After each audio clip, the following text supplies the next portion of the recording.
আবার একটা নতুন রেসিপি নিয়ে চলে এসেছি। চলুন, চিকেন পকোড়া দেখে নেওয়া যাক। ছোটো ছোটো করে পিস করে নিয়েছি চিকেনটাকে। এরপর চিকেনটা ধুয়ে নিয়েছি। এরপর আদা রসুন নুন দিয়ে চিকেনটাকে মাংসটাকে ম্যারিনেট করে নেব। এরপর একটু চিকেন মশলা দিয়ে দিচ্ছি। চিকেন মশলা দিয়ে ম্যারিনেট করে, চিকেন মশলাটা দিলে একটু স্বাদটা ভালো হয়। এরপর ঢাকা দিয়ে রেখে দেবো কিছুক্ষণের জন্য, আধা ঘন্টার জন্য। এরপর একটু গরম মশলা দিয়ে চিকেনটাকে ম্যারিনেট করে, এরপর একটু ময়দা এবং একটু বেসন দিয়ে মেখে নেব।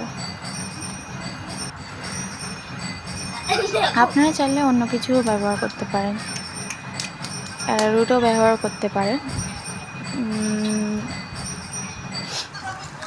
মাংসটা ম্যারিনেট করা হয়ে গেছে, এবার এটা দিয়েও মাখাও হয়ে গেছে, পকোড়া দিয়ে রেডি হয়ে গেছে।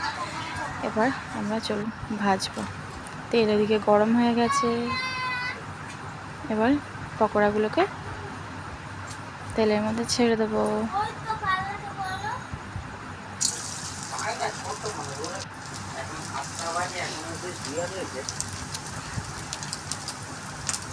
এই রেসিপি ভালো লাগলে প্লিজ সাবস্ক্রাইব অ্যান্ড লাইক করবেন।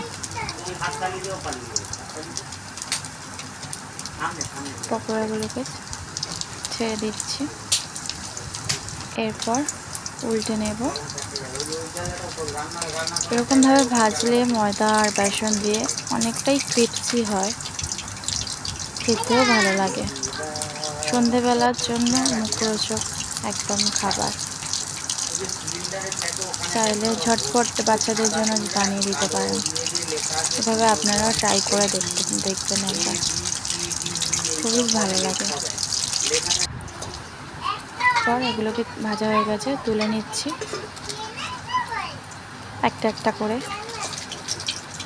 আমি কাঁটা চামচ দিয়েই ভাজলাম।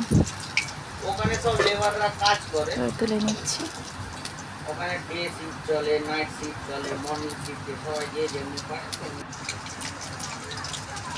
দেখুন পকোড়া রেডি, কতটা ক্রিস্পি হয়েছে।